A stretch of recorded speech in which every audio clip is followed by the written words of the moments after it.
औरत को अल्लाह ताला ने बेटा दिया मगर वो गुस्से में बेकाबू थी। छोटी-छोटी बातों पर बच्चे को कोसने लग जाती। एक दफ़ा बच्चे ने कोई बात ऐसी कर दी, गुस्सा आया और कहने लगी कि तू मर जाता तो अच्छा था।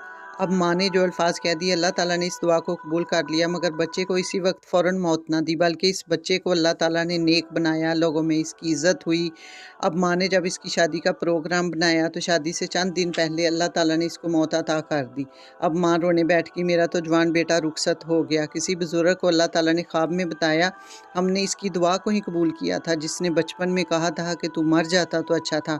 हमने इस नेमत को इस वक्त वापस नहीं ली, हमने इस नेमत को भरपूर बनने दिया। जब ऐन जवानी के आलम में ये पहुंचा, नेमत पककर तैयार हो गई, तो हमने इस वक्त फल तोड़ा ताकि माँ को समझ लगे कि इसने किस नेमत की नाकदरी की। अब सोचिए, अपनी दुआएं ही अपने सामने आती हैं, लिहाजा औरतों को दीनी तालीम देना और इसकी सलाह करना, बच्चों की तरबियत कैसे की जाती है, ये इंतहाई ज़रूरी है।